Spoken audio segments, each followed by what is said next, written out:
El Valle de la Muerte es un lugar donde la belleza y el peligro se entrelazan en un nudo muy apretado. A caballo entre California y Nevada, este parque nacional ostenta varios récords, cada uno de ellos un recordatorio de su despiadada naturaleza. Es el parque nacional más caluroso, seco y bajo de Estados Unidos. Aquí, en el corazón del desierto de Mojave, las temperaturas superan regularmente los 45 grados centígrados. En 1913 se registró aquí la temperatura más alta del planeta, 56,7 grados. E incluso en el relativamente fresco mes de abril, el termómetro puede marcar más de 30. El parque alberga tanto el punto más bajo de Norteamérica, la fosa de Badwater, a 86 metros bajo el nivel del mar, como picos montañosos que se elevan a más de 3 kilómetros de altura. Estas majestuosas pendientes crean un laberinto de cañones y desfiladeros donde el viajero desprevenido puede perderse fácilmente. A pesar de los peligros, miles de turistas acuden aquí cada año para contemplar las arenas doradas de las dunas y las rocas de colores de los cañones. Muchos se adentran por sinuosos senderos en el interior del parque, donde no hay servicio de telefonía móvil y la ayuda más cercana puede estar a horas de distancia. Fue aquí, en medio de esta silenciosa extensión y peligrosa belleza, donde en abril de 2021 se desarrolló una historia que recordó una vez más por qué este lugar recibió su ominoso nombre. Alexander Lovgren sabía de primera mano lo que era superar retos. En 2011 sirvió como ingeniero de combate en Afganistán, donde aprendió a operar en condiciones extremas y a tomar decisiones rápidas. Tras 4 años de servicio y una baja honorable del Ejército de Estados Unidos, este veterano de 32 años encontró una nueva vocación: ayudar a otros miembros del servicio. Tras licenciarse en Ciencias Políticas por la Universidad Estatal de Arizona, Alex empezó a trabajar en la oficina del congresista Raúl M. Grijalva. Como miembro de la Wounded Warrior Fellowship, se dedicó a apoyar a los veteranos del sur de Arizona trabajando en la línea de crisis y ayudando a quienes se encontraban en situaciones difíciles. Fue en Arizona donde conoció a Emily Henkel, de 27 años. Llegó al estado a través del programa AmeriCorps Vista para trabajar en una organización sin ánimo de lucro que ayuda a los veteranos. No fue solo el trabajo lo que les unió, sino una pasión compartida por viajar y explorar la naturaleza. Alex, con su experiencia militar y su amor por el aire libre, se ha convertido en el compañero de excursión de confianza de Emily. A principios de abril de 2021, la pareja decidió hacer una excursión de un día al Parque Nacional del Valle de la Muerte.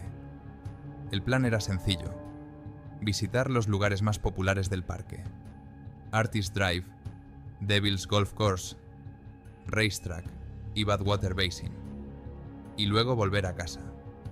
Prepararon cuidadosamente el viaje llevando provisiones de agua, material de acampada y comida para todo el día. Su Subaru Forester blanco, de 2018, era un vehículo fiable que podía con los caminos de tierra del parque. Antes de partir, Alex, como un viajero experimentado, rellenó un cuaderno de bitácora con los lugares previstos para visitar. Era una precaución rutinaria que más tarde jugaría un papel crucial en su destino. Ni Alex ni Emily podían imaginar que su ordinario viaje cambiaría sus vidas para siempre y dejaría una huella indeleble en la historia del Parque Nacional del Valle de la Muerte. El día empezó según lo previsto. Tras conducir por la carretera principal del parque, la pareja decidió desviarse por Gold Valley Road, un camino de tierra diseñado para vehículos de tracción a las 4 ruedas. Esta pista aislada tenía unos 13 kilómetros de longitud y se adentraba en el parque, abriéndose paso a través de la naturaleza salvaje. Su Subaru Forester estaba hecho para este tipo de carreteras, y al principio no se preveían problemas. Hacia las 17:30, el silencio de la naturaleza se vio interrumpido por 2 agudos estallidos. A Emily le dio un vuelco el corazón.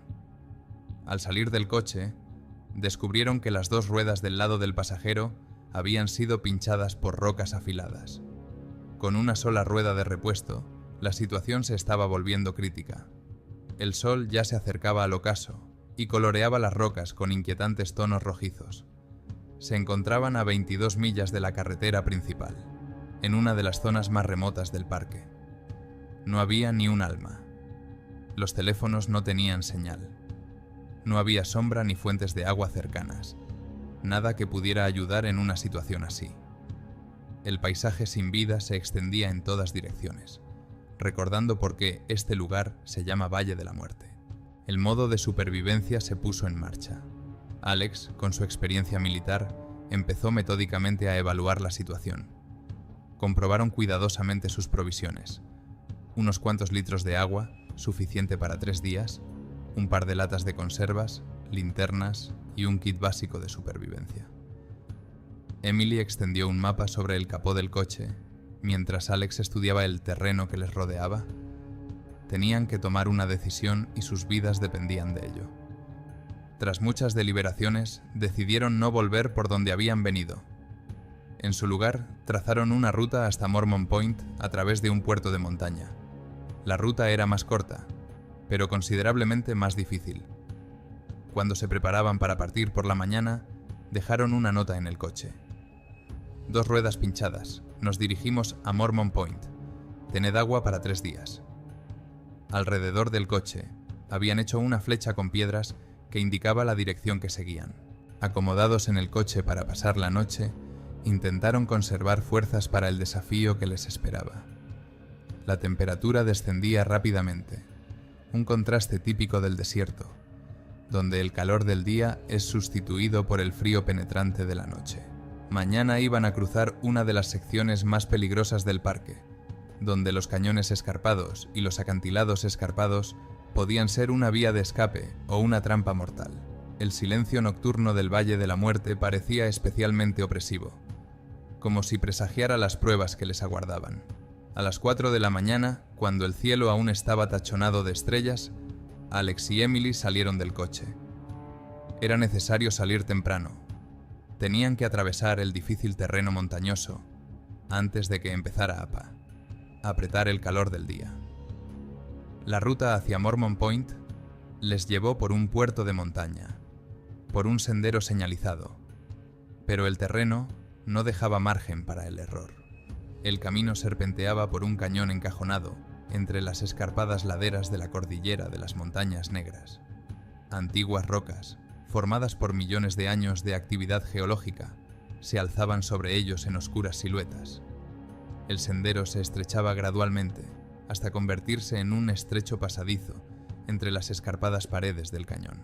A cada paso, el terreno se volvía más difícil. La roca era una mezcla de formaciones metamórficas, por lo que cada paso era potencialmente peligroso. Las empinadas laderas estaban salpicadas de rocas afiladas, y el sendero serpenteaba a menudo por el borde de los acantilados. Incluso para los experimentados excursionistas que eran Alex y Emily, esta ruta suponía un serio desafío. El sol de abril empezaba a asomar por el horizonte, llenando poco a poco el cañón de luz y calor. La temperatura subía rápidamente, recordándoles por qué, incluso en esta época del año, el Valle de la Muerte sigue siendo uno de los lugares más peligrosos del país. Las sombras de los acantilados que les proporcionaban refugio temporal del sol se hacían cada vez más cortas. Avanzando, llegaron a un lugar donde el cañón se estrechaba aún más. Aquí el sendero les condujo a un obstáculo inesperado, una cascada de 70 pies. Una barrera vertical de roca bloqueaba el camino como un muro inexpugnable. Era una ruta de escalada establecida que requería equipo especial, cuerdas y arneses de seguridad, que por supuesto no tenían. Se enfrentaban a una difícil decisión que lo cambiaría todo. La escarpada pared de la cascada, tan alta como un edificio de 7 plantas, se alzaba silenciosa sobre ellos como la última frontera entre la vida y la muerte. Aquí, en este estrecho cañón, tenían que tomar una decisión cuyo precio podría ser inimaginablemente alto. Alex empezó a escudriñar la roca, tratando de encontrar salientes naturales que pudieran servir de apoyo para el descenso. Como antiguo militar, estaba acostumbrado a evaluar riesgos y encontrar soluciones en situaciones difíciles. Emily observaba sus acciones con nerviosismo. Nada de riesgos innecesarios, insistió mientras Alex empezaba a descender con cuidado por el acantilado. Un paso cada vez. Tómate tu tiempo. Ten cuidado. Su voz resonó en las paredes del cañón mientras Alex descendía lentamente por la escarpada superficie. De repente, el movimiento se detuvo. No encuentro dónde poner el pie. La voz de Alex sonaba tensa. Tendré que volver a subir. Pero mientras intentaba volver a subir, ocurrió lo irremediable. Estoy perdiendo pie. Aquellas palabras hicieron que el corazón de Emily se acelerara. ¿Qué quieres decir con que estás perdiendo pie?, gritó presa del pánico, mirando frenéticamente a su alrededor en busca de algo que pudiera ayudarla. Pero ya era demasiado tarde. Instantes después, Alex había caído a más de 2 metros del suelo. Lo que ocurrió a continuación fue el momento más aterrador de la vida de Emily. Por algún milagro, Alex seguía vivo después de la caída. Pudo gritarle que pidiera ayuda, pero en aquel desierto, sin comunicaciones y a kilómetros de la civilización, la ayuda parecía inalcanzable. Emily se enfrentaba a una decisión imposible. Momentos antes de que Alex cayera, había divisado una posible ruta de descenso desde el lado izquierdo del cañón, una estrecha grieta en la roca. Era un camino peligroso en el que cualquier error podía costar la vida, pero la única forma de llegar hasta Alex. A pesar de su corazón acelerado y sus manos temblorosas, tomó una decisión. En ese momento, solo tenía una cosa en mente. Tenía que estar a su lado, costara lo que costara. Aferrándose a los bordes afilados de la hendidura, Emily comenzó su lento descenso. La roca se desmoronaba bajo sus manos. Cada movimiento podía ser el último. A mitad de camino, a 10 metros del suelo, estaba atrapada. Las paredes de la grieta eran demasiado anchas para agarrarse a ellas. No había vuelta atrás. Tiró la mochila al suelo con la esperanza desesperada de amortiguar la caída. Cerró los ojos un momento e hizo lo único que le quedaba por hacer. Emily soltó las manos. El impacto con el suelo fue como una explosión de dolor. Su tobillo se torció de forma antinatural y crujió. Pero en aquel momento, impulsada por la adrenalina y un miedo abrumador por Alex, casi no sintió dolor. Cojeando y tropezando, llegó hasta él, pero se enfrentó a la dura realidad de que una caída de 2 metros había dejado a Alex con lesiones incompatibles con la vida. Este domingo de Pascua, 4 de abril de 2021, Alexander Lofgren murió en sus brazos.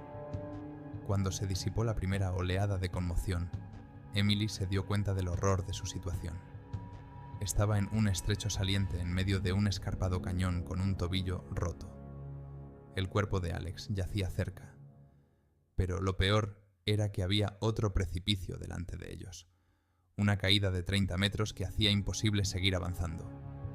Incluso sin su lesión, no tenía ninguna posibilidad de superar esta barrera. El primer día estuvo lleno de desesperación, culpa e interminables, y sí, cada mirada al cuerpo inmóvil de Alex traía una nueva oleada de dolor, más agudo que el de un tobillo roto. Hacía solo unas horas que habían hecho planes, y ahora, Emily se dio cuenta de que estos pensamientos no la ayudarían a salir de aquí, pero era casi imposible lidiar con sus emociones. Haciendo inventario de sus provisiones, se dio cuenta de que tenía agua y algo de comida que habían empaquetado la noche anterior. También llevaba un kit de supervivencia en la mochila. Con los materiales que tenía a mano, Emily construyó un refugio rudimentario, apilando rocas para protegerse del sol abrasador y del penetrante viento nocturno. Cada movimiento era difícil. El dolor físico se mezclaba con la devastación emocional. Cada día, hacia las 2:30 de la tarde, el sol se asomaba al cañón y convertía el estrecho saliente en un horno al rojo vivo. Durante las 4 horas siguientes, la supervivencia se convertía en un verdadero reto. Sin la posibilidad de refugiarse de los rayos directos del sol, al estar en uno de los lugares más calurosos de la Tierra, cada minuto parecía una eternidad. Durante esas horas, el calor era tan insoportable que incluso la pena se vio anulada por el instinto primario de supervivencia. Emily se dio cuenta de que dependía totalmente de los rescatadores, pero la esperanza de ser rescatada parecía esquiva. Se trataba de un lugar tan remoto e inaccesible que las posibilidades de que la encontraran parecían mínimas. Sin embargo, no se rindió. Todos los días se decía a sí misma: nos encontrarán, nos salvaremos. A veces se sorprendía a sí misma diciendo «nos», y una nueva oleada de comprensión de la pérdida se apoderaba de su cabeza. Las noches eran especialmente duras. La temperatura en el desierto caía en picado, y los sonidos del Valle de la Muerte por la noche y la oscuridad impenetrable aumentaban la sensación de absoluta soledad. En la oscuridad, la realidad parecía distorsionada, de pesadilla. La presencia del cuerpo de Alex era un recordatorio constante de la tragedia, pero la idea de abandonarlo era insoportable. Había estado allí todo el tiempo, tan cerca físicamente y tan inalcanzablemente distante. En esas largas horas de la noche, Emily solía hablar con él, contándole sus miedos y esperanzas, lo mucho que quería vivir y lo mucho que le echaba de menos. Solo quedaba esperar y confiar en que alguien los encontrara en aquel vasto laberinto de piedra. Aquellos 5 días en las montañas del Valle de la Muerte podrían haber sido una eternidad, pero mientras Emily luchaba por su vida, una operación de rescate masivo se desarrollaba fuera del cañón. Cuando la pareja no regresó a casa la noche del 4 de abril, como estaba previsto, sus seres queridos intuyeron que algo iba mal. El 6 de abril, la preocupación se convirtió en certeza. Algo había salido mal. La oficina del sheriff del condado de Inyo se puso inmediatamente en marcha. Se puso en marcha una operación de búsqueda a gran escala, en la que participaron varios organismos. Los equipos de rescate comprobaron metódicamente todos los hoteles y moteles de la zona del Valle de la Muerte. La patrulla de carreteras de California difundió información sobre los desaparecidos por todos los canales posibles. El Servicio de Parques Nacionales desplegó todos los recursos disponibles, desde guardas forestales hasta voluntarios. El Servicio de Parques Nacionales de EU se unió a la búsqueda, proporcionando recursos adicionales y personal experimentado. Los equipos de búsqueda trabajaron día y noche, peinando el vasto territorio del parque, de más de 13.600 kilómetros cuadrados. Fue una carrera contrarreloj. Todos se dieron cuenta de que, en las condiciones del desierto, los días estaban contados. El 7 de abril, la operación se amplió. Los equipos de búsqueda recorrieron a fondo toda la carretera principal del Valle de la Muerte, deteniéndose en cada monumento y punto de referencia. En manos de los equipos de rescate había una prueba importante: el cuaderno de bitácora que Alex había rellenado antes del viaje. Era como un mapa del tesoro al revés. Los rescatadores comprobaron metódicamente todos los lugares que aparecían en él. Artist Drive, con sus coloridos acantilados, las extrañas formaciones salinas de Devil's Golf Course, el misterioso Racetrack Valley y el vasto páramo blanco de Badwater Basin. Pero todas estas comprobaciones no fueron concluyentes. El 8 de abril se produjo un avance largamente esperado. Durante otra patrulla aérea, los pilotos divisaron un Subaru Forester blanco. El coche estaba aparcado en Gold Valley Road, un remoto camino de tierra que ni siquiera estaba en su ruta original.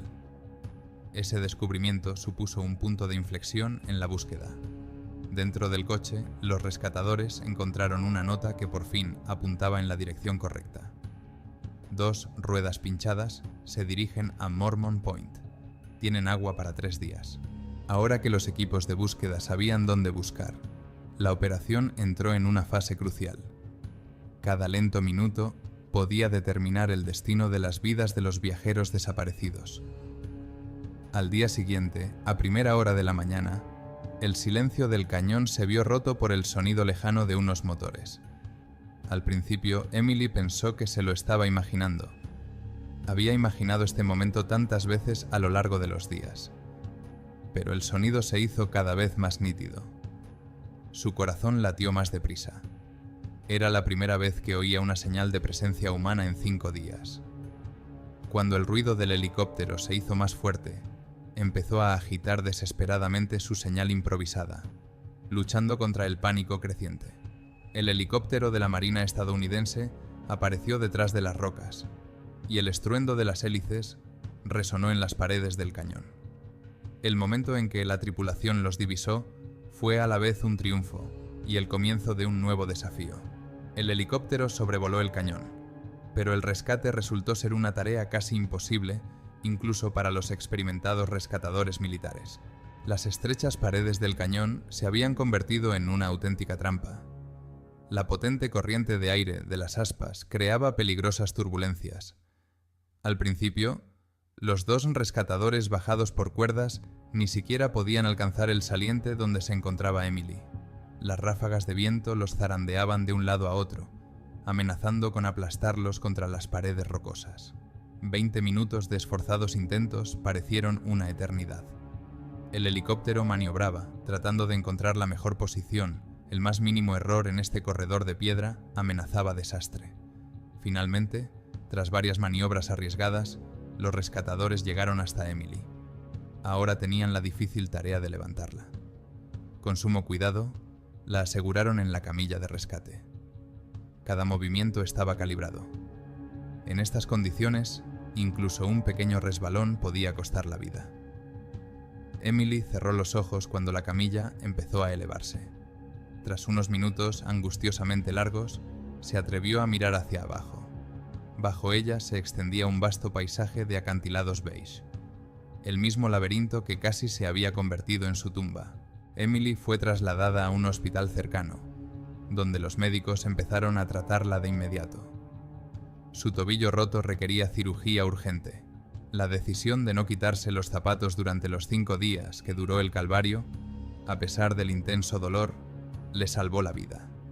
Impidió que se hinchara gravemente y ayudó a salvar el pie. Los 6 días siguientes en el hospital se convirtieron para Emily en un torrente interminable. El dolor físico se mezclaba con el trauma emocional, y el rescate parecía un triunfo agridulce. Había sobrevivido, pero el precio de esa supervivencia era inimaginablemente alto. Cada vez que cerraba los ojos, volvía a ese momento en el cañón en el que todo cambió para siempre. La noticia de la tragedia se extendió rápidamente por todo el país. La historia de Alex y Emily tocó el corazón de muchas personas, especialmente en la comunidad de veteranos. Alex, que dedicó su vida después del servicio militar a ayudar a otros veteranos, dejó tras de sí un legado de servicio y preocupación por los demás. Poco después de recibir el alta hospitalaria, Emily regresó a su ciudad natal de Cincinnati, Ohio. La recuperación física tardó en llegar, pero aún más difícil fue lidiar con las heridas emocionales. Se dio cuenta de que su vida se dividía en un antes y un después de aquellos días de abril en el Valle de la Muerte. La tragedia del cañón no solo cambió la vida de Emily, sino que hizo que mucha gente se replanteara la seguridad en los parques nacionales. Los equipos de rescate insistieron en la importancia de prepararse cuidadosamente para viajar a zonas remotas, en la necesidad de contar con medios de comunicación fiables y de informar a los seres queridos de sus planes.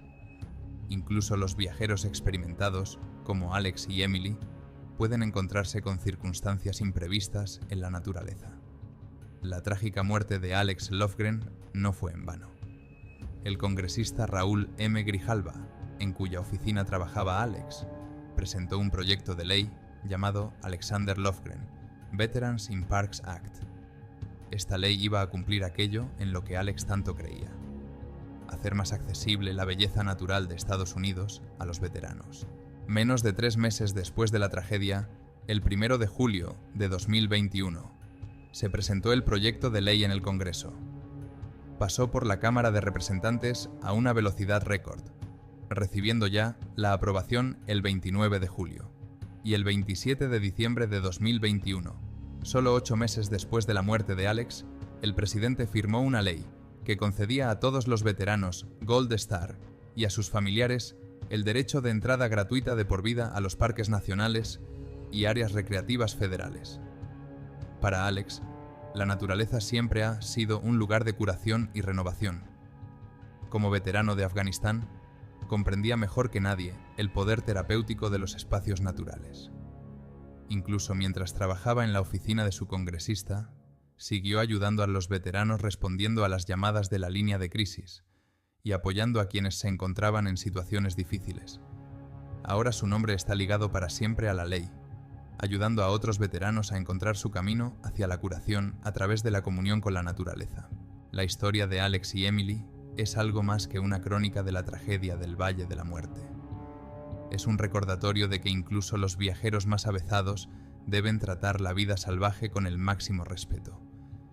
Es una historia sobre cómo el amor puede empujarnos a hacer cosas desesperadas y cómo la tragedia puede convertirse en un legado de ayuda a los demás. El Valle de la Muerte sigue atrayendo a miles de visitantes con su belleza agreste. Sus cañones y desiertos siguen siendo tan majestuosos como peligrosos.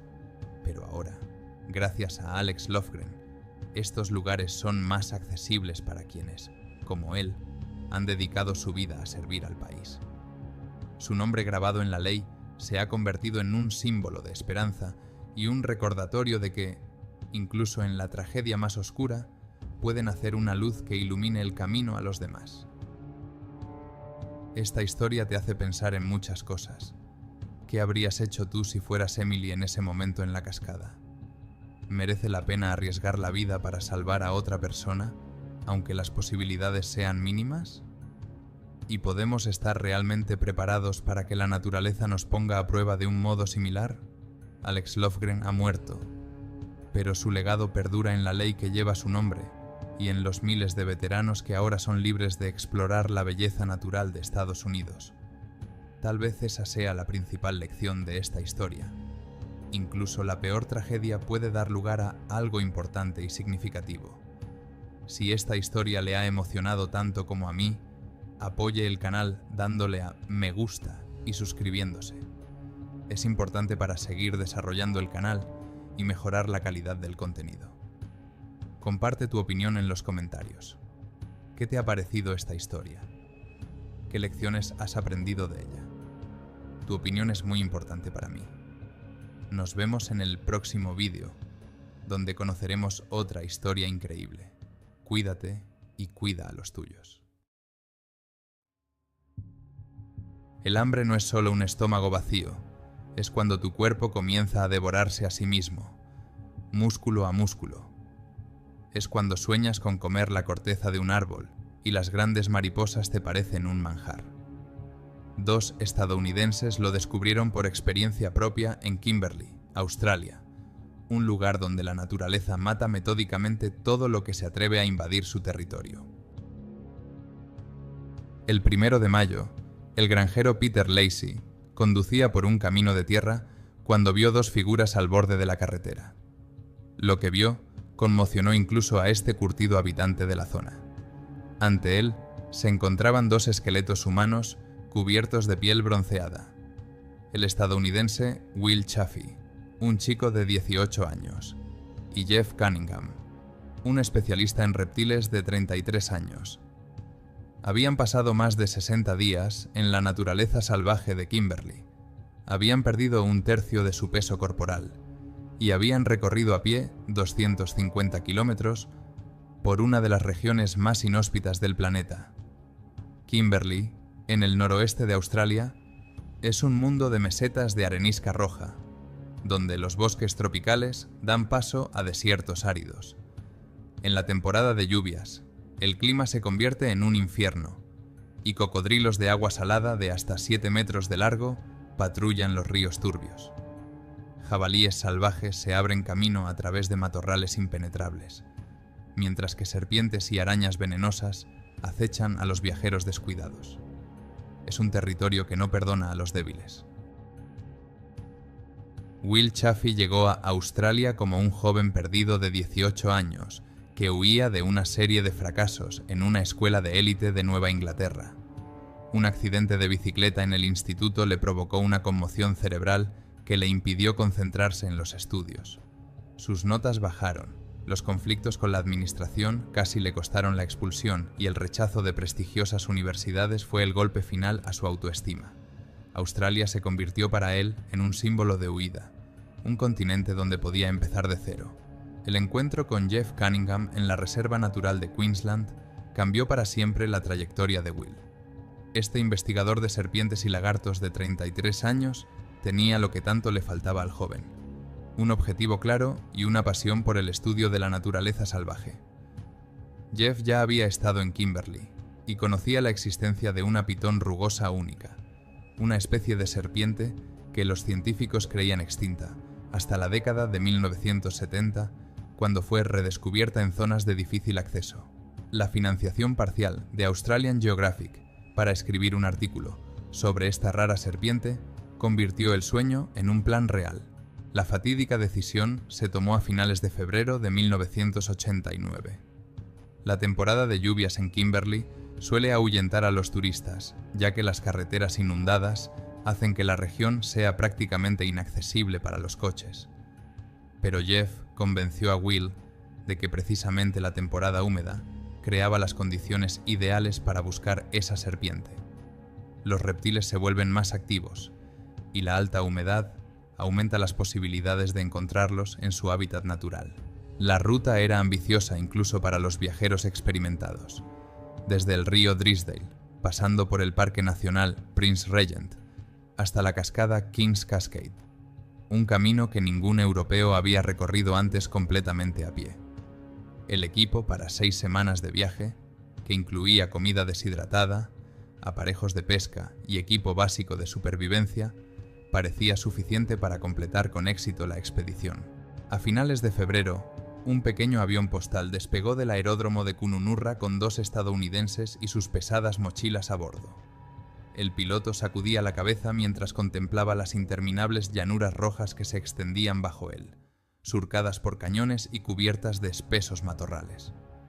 Cuando Will le explicó el objetivo de su viaje, el piloto solo repetía una frase: locos, completamente locos. Al contemplar aquel terreno accidentado desde las alturas, incluso Will comenzó a comprender la magnitud de la prueba que les esperaba. El avión aterrizó en una pista de tierra junto al río Drysdale, en medio de un silencio absoluto. Will y Jeff descargaron las mochilas, se despidieron del piloto y se quedaron solos entre las rocas rojas y los bosques de eucaliptos. Por delante, les esperaban semanas de viaje a través de una de las regiones más aisladas del planeta, donde la civilización más cercana se encontraba a cientos de kilómetros. Cuando el sonido del avión se desvaneció en el aire, ambos se dieron cuenta de que ya no había vuelta atrás. Se encontraban en medio de la naturaleza salvaje, con provisiones para 6 semanas y un plan poco definido.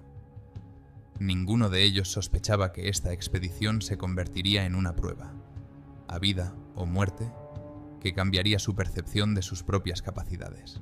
Los primeros días de la expedición les engañaron con una falsa sensación de control. Will y Jeff avanzaban por antiguos senderos a lo largo del río, disfrutando del frescor de las primeras horas de la mañana antes de que el sol convirtiera el aire en un horno. Sus mochilas pesaban 25 kilos cada una. Comida para 6 semanas, sacos de dormir, una tienda de campaña, aparejos de pesca y el equipo mínimo para sobrevivir.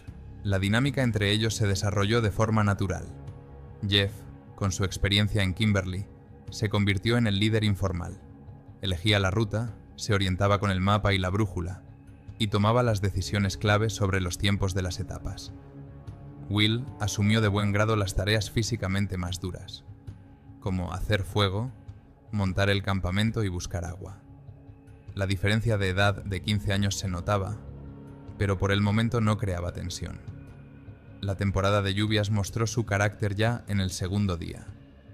Las lluvias torrenciales comenzaban a media tarde con una regularidad aterradora. Primero aparecían nubes oscuras, luego el aire se volvía inmóvil y sofocante, y después el cielo se abatía con torrentes de agua. En 30 minutos, los arroyos secos se convertían en torrentes turbulentos y los senderos en zanjas resbaladizas y fangosas. El primer problema grave fue la comida. Su dieta consistía en muesli con leche en polvo para el desayuno y un paquete de carne con frijoles para la cena. El almuerzo dependía de la suerte. Will intentaba pescar durante las paradas, pero los peces picaban poco en el agua turbia por la lluvia. Una vieja guía de plantas comestibles resultó inútil. En la temporada de lluvias, la mayoría de los frutos estaban verdes, o ni siquiera existían. Al final de la primera semana, ambos notaron que la ropa les quedaba más holgada. El calor constante les obligaba a beber grandes cantidades de agua, pero la ingesta de calorías era catastróficamente baja. Will calculó que gastaban unas 4.000 calorías al día en las caminatas con las pesadas mochilas y no ingerían más de 1.500. Las matemáticas eran implacables. Después de 2 semanas de camino, el paisaje comenzó a cambiar. Las llanuras abiertas dieron paso a densos bosques tropicales a lo largo del río Prince Regent. Gigantescos eucaliptos de hasta 50 metros de altura creaban un túnel verde donde la humedad era tan alta que el aire era casi palpable. Fue allí donde comenzaron la búsqueda nocturna de la pitón rugosa. Después de cenar, Will y Jeff se ponían linternas frontales y deambulaban por el bosque, inspeccionando las ramas de los árboles y las grietas de las rocas. Jeff explicaba que las pitones son activas en la oscuridad y se pueden detectar por el reflejo de sus ojos, pero durante semanas de búsqueda no encontraron ni una sola serpiente de la especie que buscaban, solo pitones comunes y especies venenosas, de las que se mantuvieron alejados. Al final de la tercera semana, el agotamiento era evidente. Will notó que su rostro estaba demacrado y que se le marcaban las costillas bajo la piel.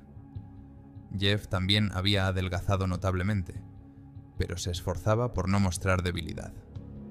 Sus recorridos diarios se redujeron de 15 a 10 kilómetros. Ya no tenían fuerzas para más. El ánimo comenzó a deteriorarse.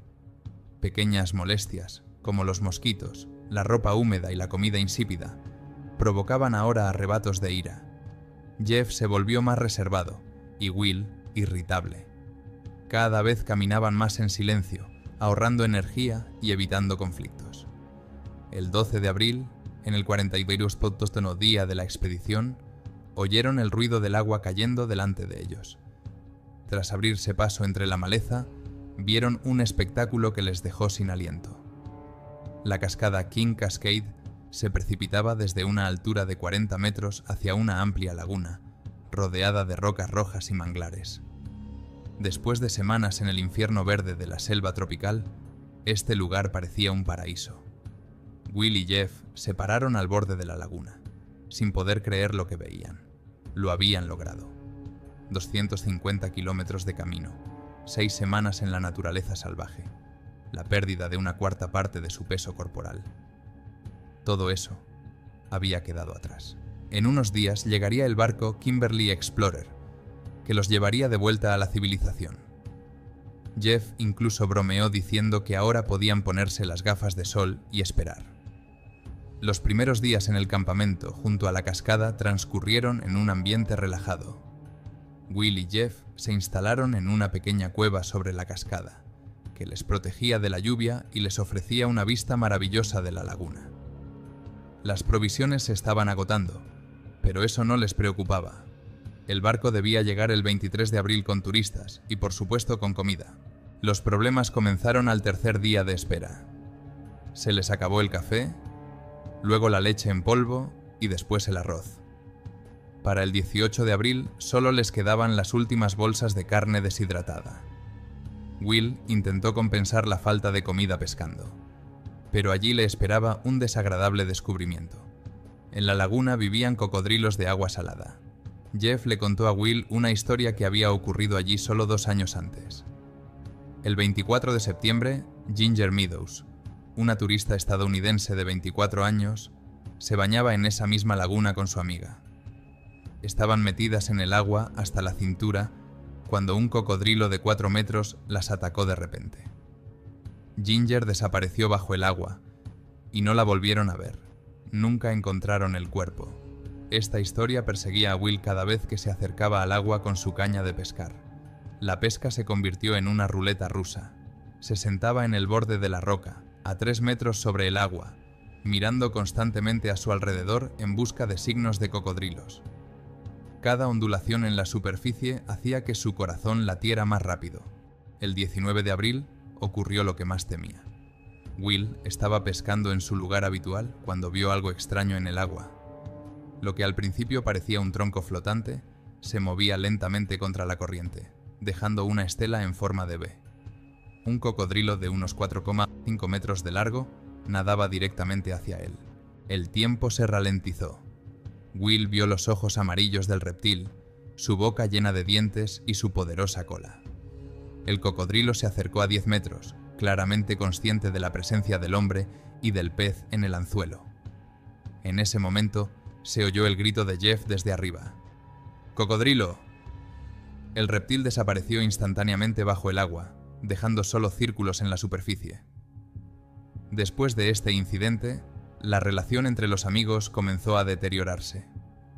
Will pasaba horas pescando peligrosamente, arriesgando su vida por unos pocos peces pequeños, mientras que Jeff evitaba esta tarea alegando que no sabía manejar la caña. La irritación acumulada estalló el 20 de abril. Ese día, Will pescó un pez grande que podría haber alimentado a los dos. Pero cuando le pasó la caña a Jeff, este se las arregló para romperla. La frágil caña se partió por la mitad, dejando solo el hilo. Will estalló de rabia. Era su única oportunidad de conseguir comida. La pelea fue brutal. Will le gritó a Jeff, acusándolo de irresponsable y cobarde. Jeff le respondió que había hecho todo lo posible y que no era culpa suya que no supiera pescar. Ambos estaban al borde de un ataque de nervios por el hambre y la incertidumbre. Al final, Will sacó su saco de dormir de la cueva y durmió fuera, por primera vez en toda la expedición. El 23 de abril llegó el día en que debía llegar el barco Kimberly Explorer. Will y Jeff se sentaron en la orilla desde el amanecer hasta el atardecer, mirando fijamente el río. Cada ruido del agua, cada pájaro podía significar que se acercaba el rescate. Pero el sol se puso y la laguna permaneció vacía. Esa noche hablaron abiertamente por primera vez de la posibilidad de que no fueran rescatados. Jeff sugirió que los ciclones de ese año podían ser especialmente fuertes, lo que haría imposible la navegación por los ríos. Will empezó a pensar en lo peor. ¿Y si el barco no llegaba? El 25 de abril, su situación se volvió crítica. Se habían quedado sin comida. Solo se alimentaban de higos silvestres que crecían cerca de la laguna y de lechuga de agua, una planta con un valor nutricional mínimo. Will pescaba con las manos y un sedal, pero la captura era escasa. Jeff le explicó a Will el concepto de inanición por pescado, un estado en el que el cuerpo recibe proteínas, pero no carbohidratos ni grasas. El cuerpo comienza a destruir sus propios músculos para convertir las proteínas en energía. Físicamente, se debilitaban cada día más. Peor que el agotamiento físico era la carga psicológica. Will comenzó a escribir notas de despedida en su diario, dirigiéndose a sus padres, hermanos y novia. Escribía sobre lo mucho que los quería y les pedía que no se culparan por su muerte. Los pensamientos sobre su familia eran lo único que le impedía caer en la desesperación total. En los momentos de mayor debilidad, Will se preguntaba: ¿cómo he llegado hasta aquí? Solo un año antes, era un estudiante normal en Massachusetts, y ahora se estaba muriendo lentamente de hambre en medio de la nada australiana. El 28 de abril, tras 5 días esperando un barco, tomaron la decisión más difícil de su vida. Quedarse allí significaba una muerte segura. No tenían comida, se estaban quedando sin fuerzas, y el rescate no llegaba. Su única oportunidad era caminar hasta la estación de Mount Elizabeth, marcada con un rotulador rojo en su gastado mapa. La distancia hasta la estación era de unos 250 kilómetros a través de territorio desconocido. Solo tenían un viejo mapa de la década de 1960, en el que estaba señalada una carretera sin asfaltar que conducía a la estación. No sabían si esa carretera seguía existiendo ni si la utilizaba alguien. Los preparativos para la marcha final Les llevó todo el día. Se deshicieron de todo el peso extra: tiendas de campaña, ropa innecesaria, libros. En las mochilas solo quedaron los sacos de dormir, las últimas gotas de agua y la esperanza de encontrar comida por el camino. Will pescó varios bagres con un sedal, que sería su única provisión de comida para el viaje. En la mañana del 29 de abril, abandonaron la cascada King Cascade. Will miró hacia atrás, hacia la laguna que había sido su hogar durante 2 semanas, y sintió que nunca volvería a ver ese lugar. Delante de ellos se extendían cientos de kilómetros de terreno desértico, donde cada paso podía ser el último. Los primeros días de la marcha los pasaron buscando esa carretera de tierra. Caminaron hacia el sur con la ayuda de una brújula, orientándose por los escasos puntos de referencia del mapa. El paisaje volvió a cambiar. Los bosques tropicales dieron paso a mesetas abiertas, cubiertas de eucaliptos bajos y espinosos spinifex. El 1 de mayo, en el 4.º día de la marcha, finalmente encontraron lo que buscaban: huellas apenas visibles de neumáticos en tierra firme, los restos de un camino de tierra. El camino era viejo, pero era un camino. Alguien había pasado por allí alguna vez, lo que significaba que alguien podía volver a pasar. Ese mismo día ocurrió un milagro que les salvó la vida. Will vio un sendero que se desviaba de la carretera. Siguiéndolo, descubrió un campamento abandonado para el traslado de ganado, varias construcciones semiderruidas y 2 contenedores oxidados. El primer contenedor contenía basura diversa, pero el segundo era un tesoro: 20 kilos de harina blanca pura. Hicieron una hoguera y prepararon pan sencillo con harina y agua. Fue la mejor comida que habían tomado en semanas. Les dio fuerzas para seguir adelante y fe en que sobrevivirían. Con la harina en las mochilas, continuaron su camino por la carretera abandonada. Cada día era una lucha. 15 horas de caminata bajo un sol abrasador, un breve descanso a la sombra de los escasos árboles, noches inquietas en tierra desnuda. Sus cuerpos funcionaban al límite de sus posibilidades, pero ahora el objetivo parecía alcanzable. El 4 de mayo fue el día en que sus fuerzas llegaron al límite absoluto. Will y Jeff llevaban 7 días caminando por un camino abandonado, recorriendo no más de 20 kilómetros en lugar de los 40 previstos. La harina se había acabado. Hacia el mediodía, Will sintió que las piernas le fallaban. Cada paso requería un esfuerzo consciente de voluntad. El mareo le invadía en oleadas y veía puntos negros bailando ante sus ojos. Jeff avanzaba lentamente detrás, apoyándose en un palo improvisado. Su rostro había adquirido un tono ceroso y tenía los labios agrietados por la deshidratación. Pero seguía avanzando con determinación, consciente de que detenerse significaba la muerte. A las 3 de la tarde, Will tropezó y cayó de rodillas. Intentó levantarse, pero fue en vano. Los músculos simplemente dejaron de responder a las órdenes del cerebro. Jeff lo ayudó a levantarse, pero a los pocos metros, Will volvió a caer. Ambos comprendieron que era imposible seguir adelante. Más de 60 días en la naturaleza salvaje, la pérdida de 1/3 de su peso corporal, una semana de marcha por el desierto. Sus organismos se habían apagado. Will yacía en medio de la pista, mirando al cielo despejado. Sus pensamientos se confundían. La realidad se mezclaba con las alucinaciones. Veía los rostros de sus padres. Oía la voz de su madre. «Lo siento», susurró. Jeff se sentó a su lado, respirando con dificultad. 2 estadounidenses que soñaban con descubrir la remota Australia ahora morían lentamente bajo el implacable sol de Kimberley.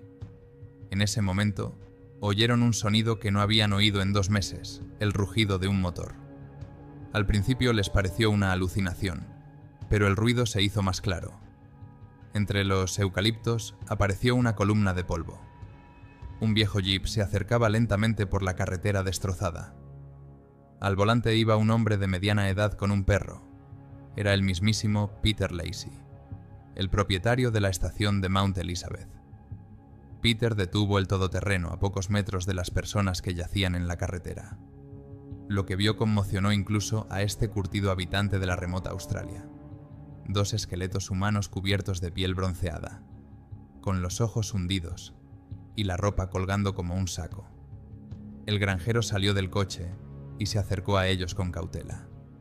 Will levantó la cabeza con dificultad y explicó con voz ronca que eran turistas que se habían perdido en el Parque Nacional. Peter negó con la cabeza, asombrado. No esperaba ver a nadie en medio de la nada hasta el comienzo de la estación seca. Cuando Will preguntó cuánto faltaba para llegar a la estación de Mount Elizabeth, Lacey señaló hacia adelante y dijo que aún quedaban 20 kilómetros. Para personas en su estado, era una distancia insuperable. Pero entonces añadió una frase que les salvó la vida. Él mismo se dirigía allí y podía llevarlos. Subir al coche fue una prueba muy dura. Will y Jeff se subieron con dificultad al asiento trasero, con las piernas temblorosas por la debilidad. 40 minutos más tarde llegaron a la estación, un grupo de edificios bajos, rodeados de corrales para el ganado. Cuando el coche se detuvo, salieron los trabajadores. Su reacción fue la misma: conmoción y compasión. Uno de ellos, al ver las costillas salientes de Will, negó con la cabeza. «Necesitas comer carne, amigo». Peter les consiguió una habitación, una ducha y comida. Will y Jeff se abalanzaron sobre la comida con el apetito de los hambrientos, incapaces de detenerse. 1 hora después, ambos sentían náuseas, pero seguían comiendo. El cuerpo necesitaba calorías después de 60 días de desnutrición crónica. El momento más importante fue la llamada telefónica a casa. En la estación había una única cabina telefónica que conectaba ese lugar con el mundo exterior. Will marcó el número de sus padres con manos temblorosas. Cuando oyó la voz familiar de su madre al otro lado del teléfono, no pudo contener las lágrimas. La conversación fue breve y emotiva. Sus padres no habían sabido nada de Will durante más de 2 meses y ya habían acudido a la embajada, preparándose para lo peor. La voz de su hijo desde la remota Australia los dejó en estado de shock. Pensaban que nunca volverían a oírla. Su madre lloraba al teléfono, incapaz de creer que no fuera un sueño. El padre, tratando de controlarse, exigió explicaciones. ¿Dónde había estado? ¿Qué había pasado? ¿Por qué había tardado tanto en ponerse en contacto? Will apenas pudo decir que se había perdido en un parque nacional y que casi muere de hambre. Para la familia, que ya se preparaba para lo peor, fue un alivio increíble. La historia de Will Chaffee y Jeff Cunningham no salió en las noticias en 1989.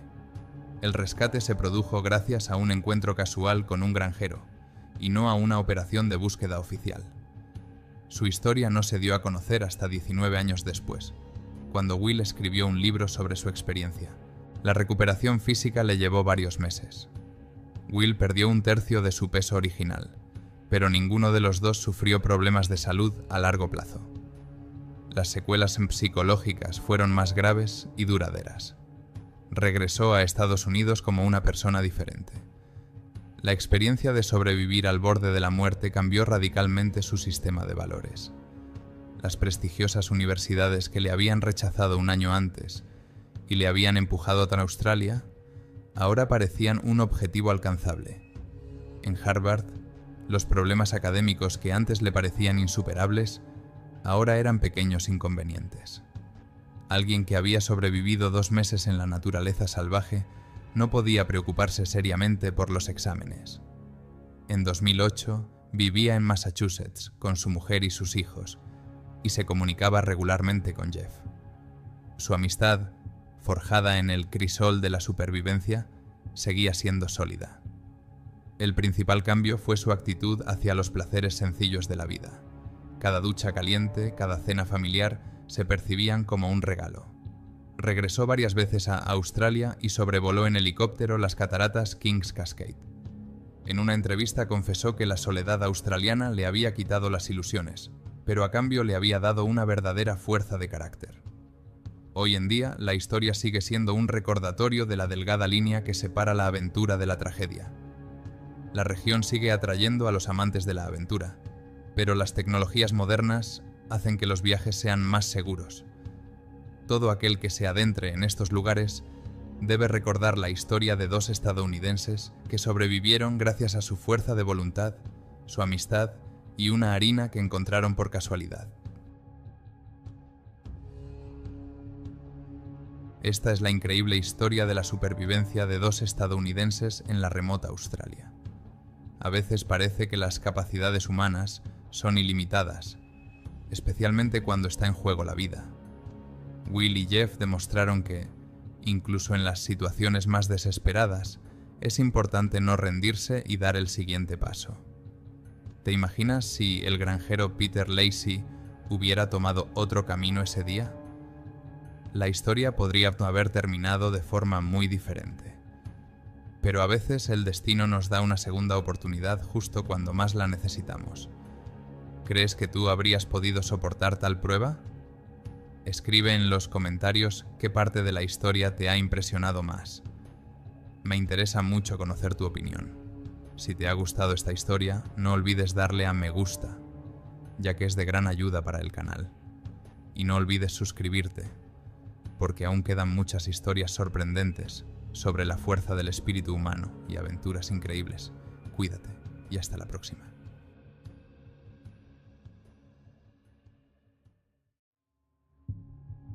Los lugares más bellos de la Tierra suelen ser también los más mortíferos. Las blancas arenas de Nuevo México son 275 kilómetros cuadrados de engaño, donde las dunas de yeso brillan como la nieve alpina, pero se convierten en una trampa mortal para los turistas desprevenidos. El 4 de agosto de 2015, una familia francesa aprendió esta verdad por experiencia propia, tras sufrir una tragedia que convirtió un viaje familiar en una pesadilla. Las blancas arenas reciben a los visitantes con una hospitalidad engañosa. Las suaves dunas de yeso invitan a pasear. La arena, que parece fresca, promete comodidad, y las interminables extensiones susurran aventuras.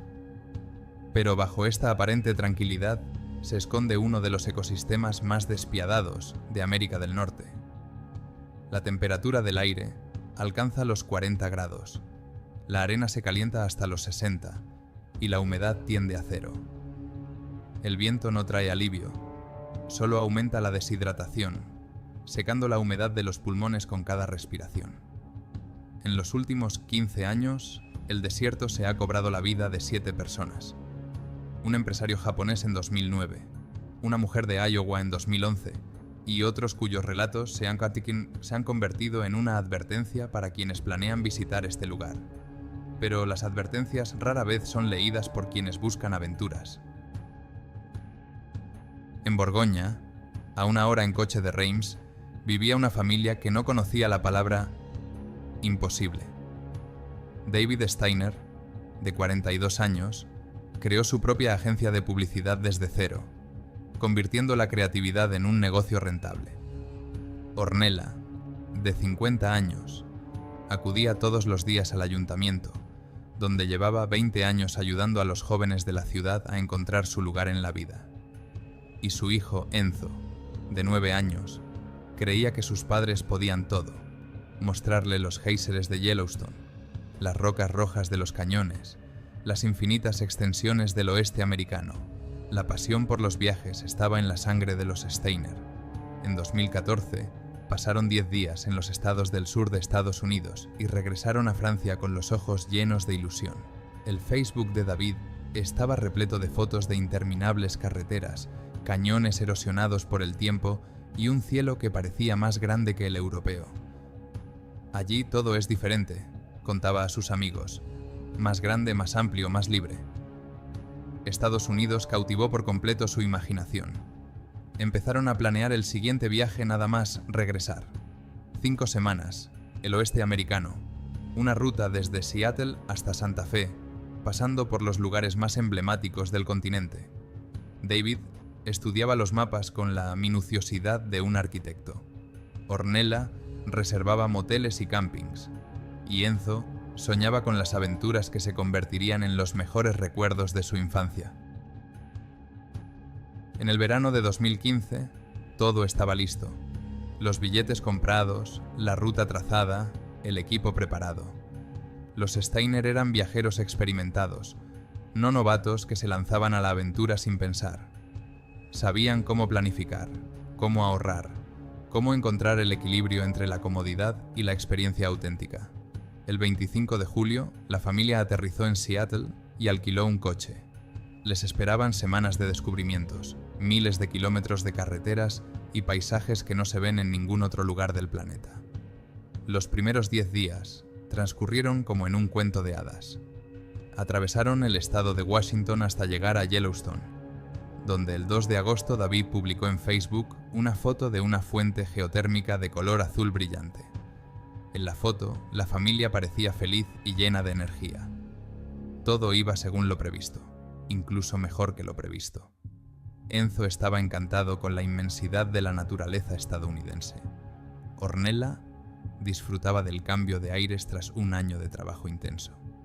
Y David se sentía como un auténtico explorador que descubría nuevos mundos para su familia. El 4 de agosto por la mañana, abandonaron Yellowstone y se dirigieron al siguiente punto de su ruta, el Parque Nacional White Sands, en Nuevo México. En el mapa parecía otra parada bonita en una serie de lugares inolvidables. El siguiente punto de un viaje de ensueño cuidadosamente planificado. Ni David ni Ornella sabían que su próxima foto familiar sería la última, que el desierto ya había afilado sus garras, esperando a sus próximos huéspedes. Se dirigían a las arenas blancas con una cámara y planes para el día, sin saber que estaban cruzando la línea invisible entre el viaje de sus sueños y la lucha por la supervivencia. Mediodía del 4 de agosto de 2015. La carretera asfaltada que conduce al corazón del Parque Nacional de las Arenas Blancas se derrite bajo el sol. El termómetro del coche marca 38 grados. Pero eso es solo el principio. A las 2 de la tarde, la temperatura subirá hasta los 40. Es el peor momento del día para ir al desierto, cuando incluso los guardabosques prefieren quedarse a la sombra. Pero los Steiner han venido desde muy lejos. Demasiado lejos como para posponerlo por el calor. David aparcó el coche a la entrada del sendero Alkali Flat Trail y sacó la mochila. Dentro había 2 botellas de plástico con agua, de medio litro cada una. 1 litro en total para 3 personas. A modo de comparación, los guardabosques del parque recomendaban un mínimo de 4 litros por persona. Quizás David había leído estas recomendaciones en la página web del parque. Quizás había visto los carteles de advertencia en 4 idiomas, incluido el francés. Pero las cifras de los carteles le parecían excesivamente cautelosas. 1 galón de agua pesa casi 4 kilos. Y cargar con 12 kilos solo de agua para una caminata de 7 kilómetros le parecía absurdo. Poco más de 1 litro de agua frente a un desierto infinito. El cálculo era sencillo y despiadado. El desierto siempre vence a quienes juegan contra sus reglas. La familia recorrió los 2 primeros kilómetros del sendero Alkali Flat Trail sin problemas. Las señales de madera marcaban el camino cada pocos cientos de metros, y los postes rojos sobresalían de la arena como faros. Enzo corría delante, maravillándose de cómo sus pies se hundían en la suave arena de yeso. Ornella fotografiaba a su hijo con las dunas blancas de fondo. David consultaba el mapa y el GPS. Todo parecía bajo control, incluso esperanzador. Pero al cabo de 1 hora, la situación comenzó a cambiar.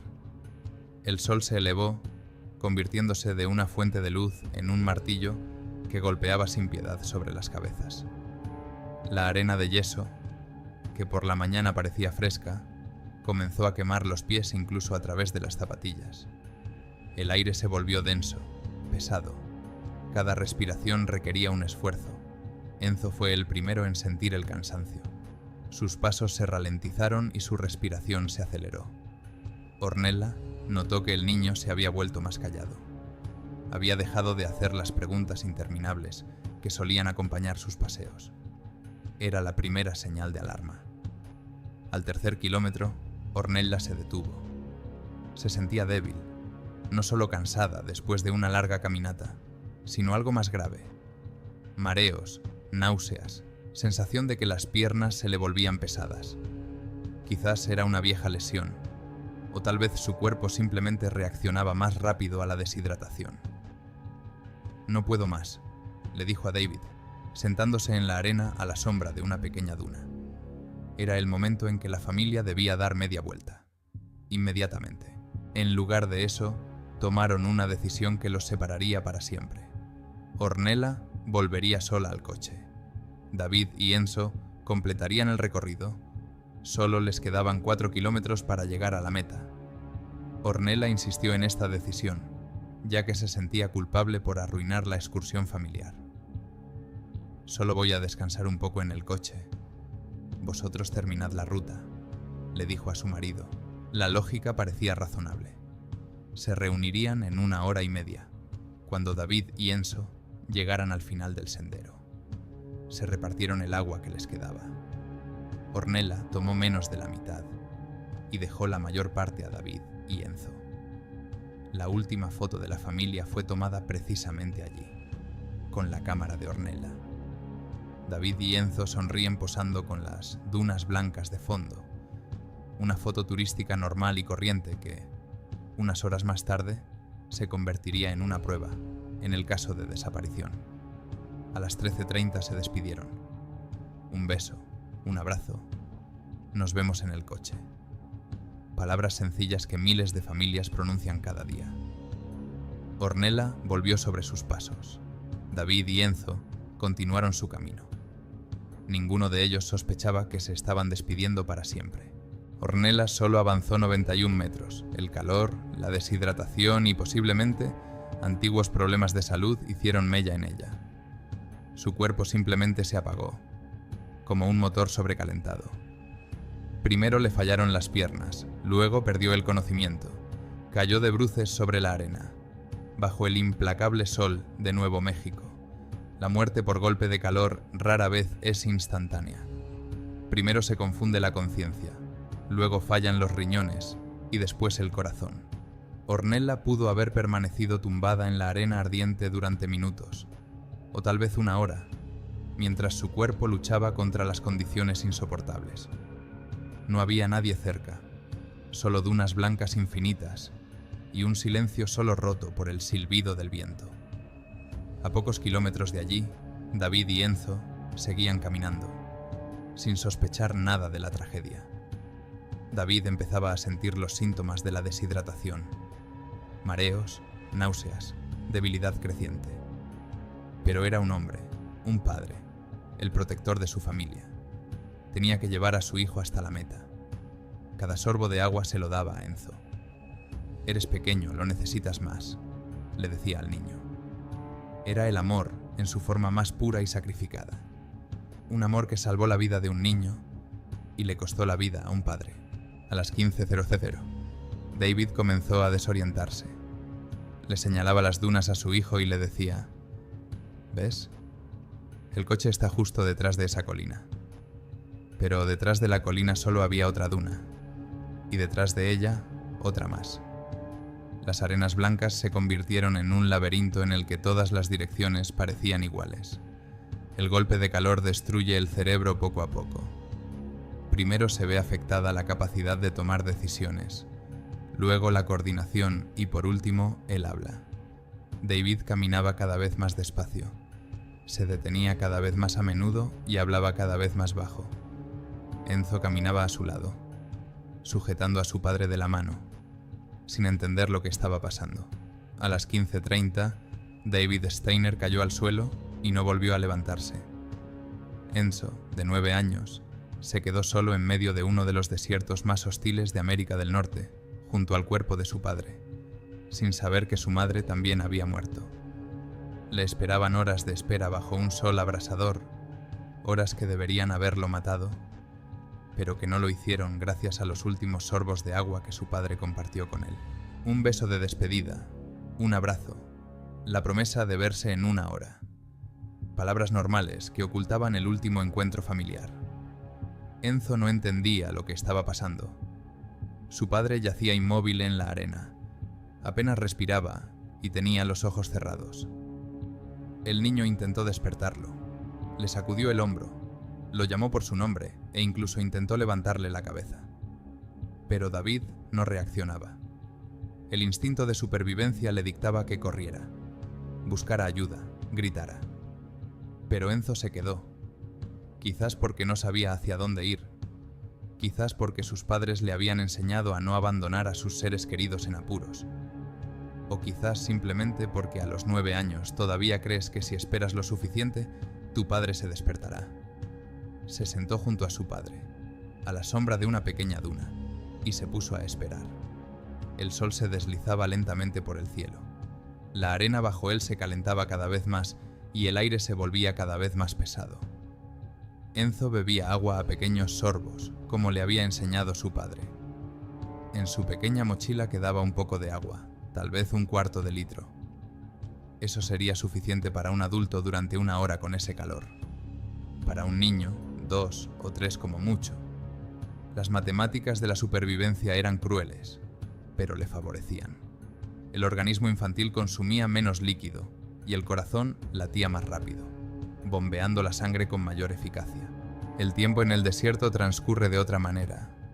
Los segundos se alargan hasta convertirse en minutos, y los minutos en horas.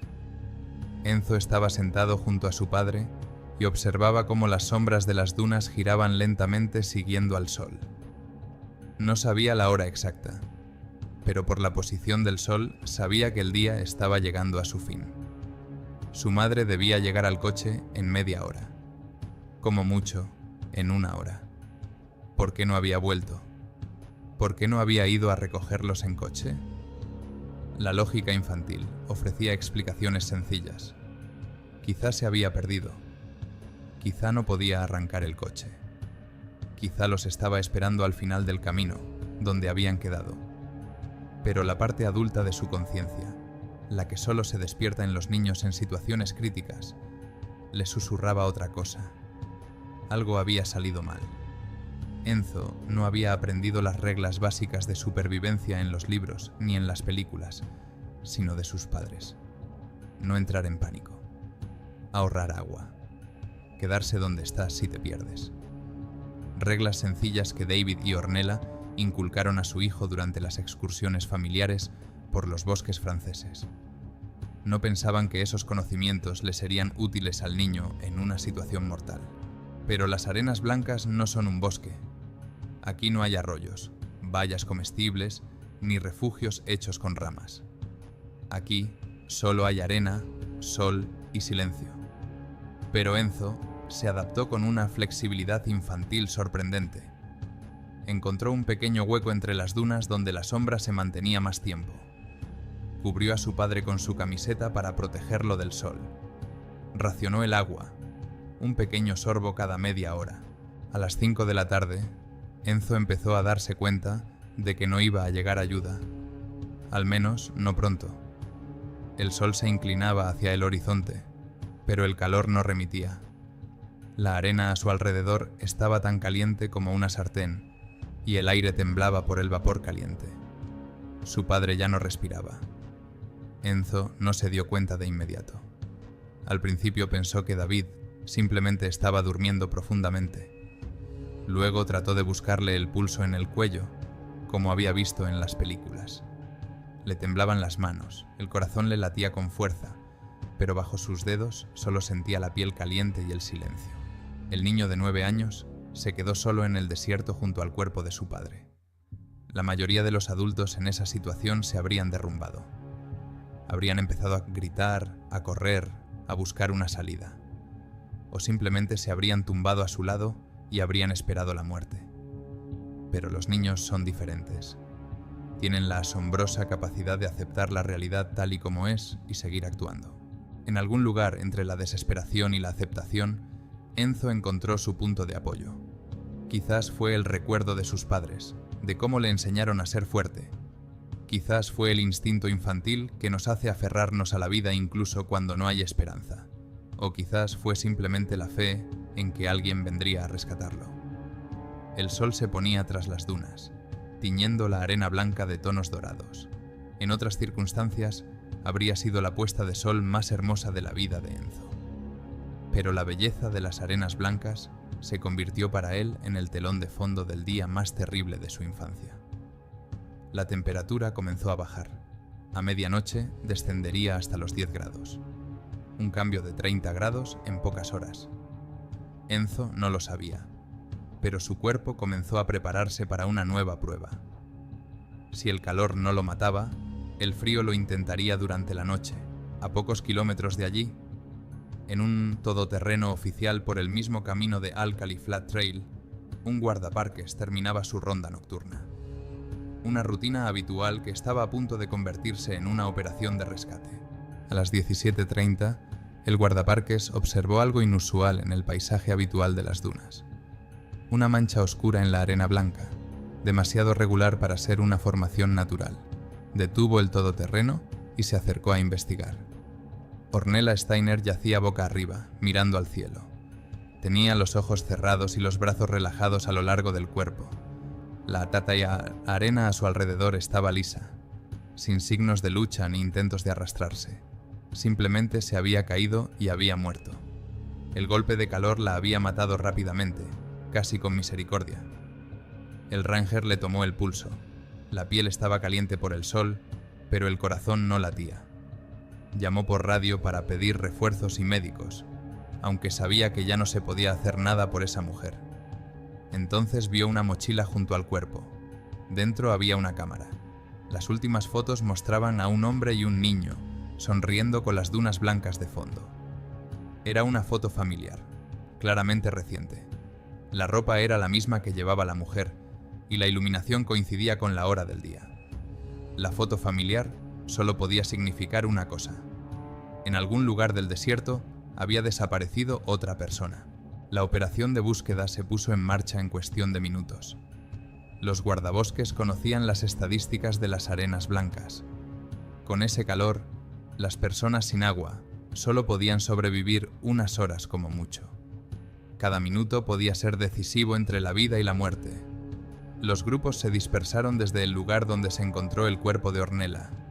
Algunos revisaron el camino de vuelta al aparcamiento, por si el hombre y el niño habían intentado llegar hasta el coche.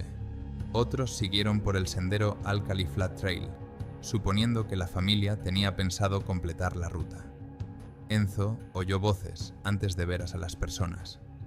Al principio pensó que era una alucinación. En el desierto, los sonidos son engañosos y los ecos pueden surgir de la nada. Pero las voces se acercaban y se hacían más claras. Era un inglés que no entendía. Eran guardabosques. Entonces hizo lo único que pudo. Agitó la mano por encima de la cabeza para llamar la atención. A las 19:00, una hora y media después del hallazgo del cuerpo de Ornella, el equipo de búsqueda observó movimiento cerca de una pequeña duna. Primero, los guardabosques vieron a un niño, demacrado, con los labios agrietados, pero vivo. Luego vieron el cuerpo de un hombre junto a él. El niño hablaba francés. En estado de histeria, intentaba explicar lo que había pasado y señalaba con el dedo a su padre. Los guardabosques comprendieron lo más importante. Habían encontrado a la familia desaparecida. O, mejor dicho, lo que quedaba de ella. Enzo no lloró cuando lo levantaron del suelo. Su cuerpo simplemente no tenía líquido para llorar. Solo apretaba con fuerza la mano del ranger y repetía una sola palabra.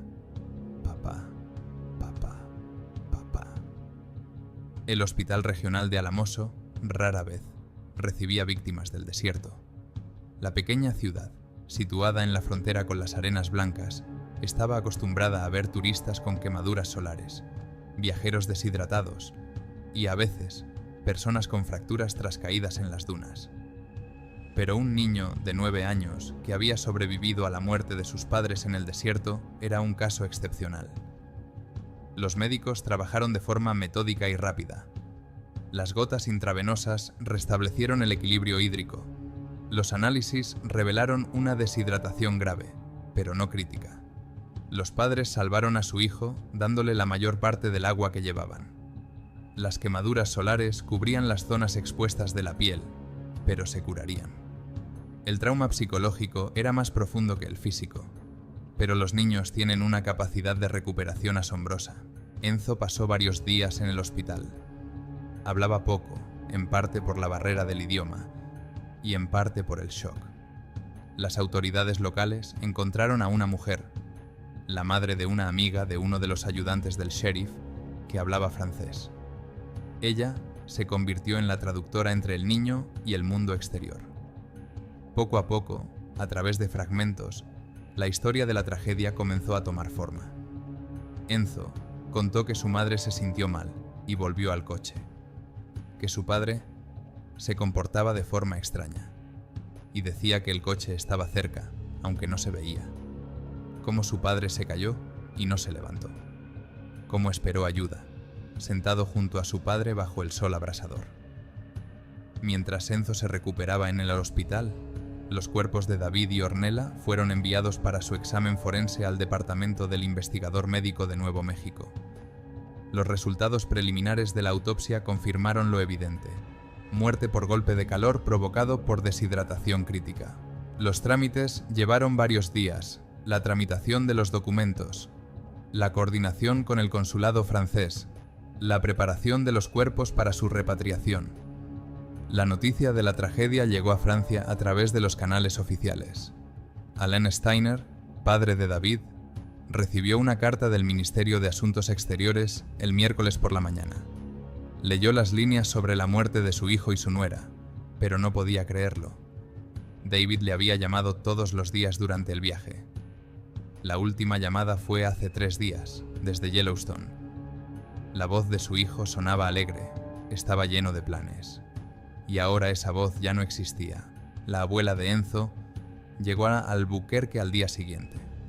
La mujer a la que el niño llamaba niñera cruzó el océano para recoger lo único que le quedaba de su familia. El encuentro en el hospital fue tranquilo, sin llantos ni gritos. Enzo simplemente se acurrucó contra ella y lloró por primera vez desde la tragedia. El fin de semana del 9 de agosto volaron de regreso a Francia. Enzo regresaba a un mundo en el que ya no tenía padres, pero sí abuelos, dispuestos a darle una nueva vida. Los cuerpos de David y Ornella los siguieron unos días más tarde, completando su último viaje a su Burgundia natal, donde les esperaban sus afligidos familiares y amigos. El sheriff del condado de Otero, Benny House, fue muy directo en sus comentarios. Subestimaron la dureza del desierto. Pensaron que sería un paseo. Pero detrás del tono oficial se percibía compasión. La familia francesa no podía saber lo implacables que pueden ser los desiertos estadounidenses. En Europa no hay lugares donde se pueda morir de sed en 4 horas. Marie Sauter, superintendente del Parque White Sands, hizo una declaración tras la tragedia. Colocamos avisos en 4 idiomas, incluido el francés. Recomendamos 4 litros de agua por persona y prohibimos las excursiones al mediodía. Pero la gente suele ignorar nuestras recomendaciones.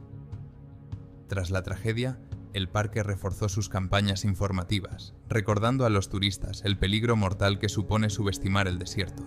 La tragedia de la familia Steiner fue otra lección más de que la naturaleza no perdona los errores.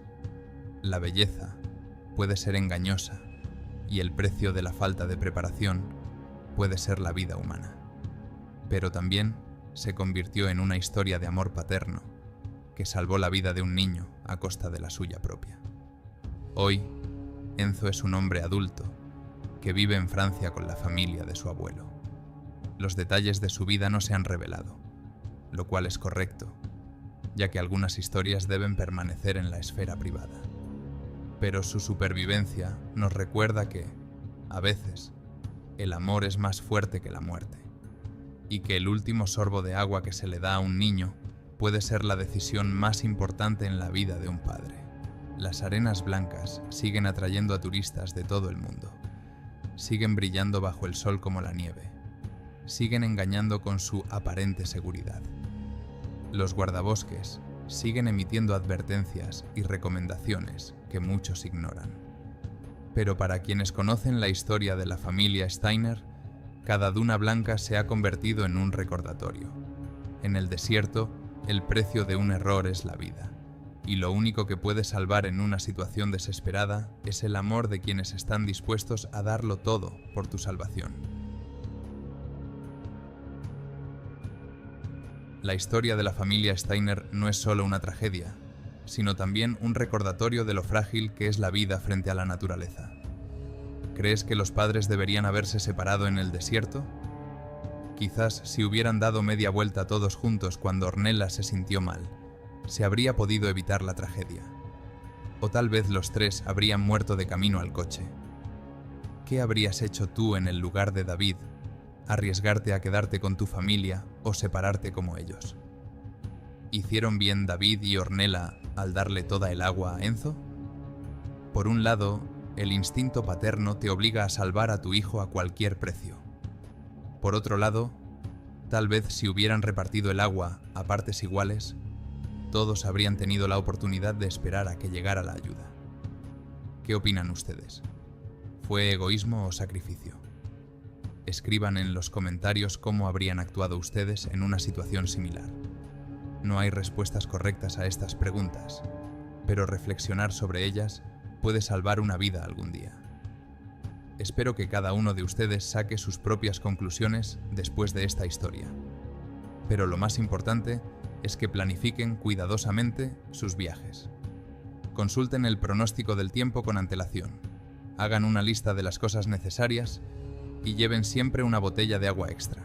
Gracias por vernos y hasta la próxima.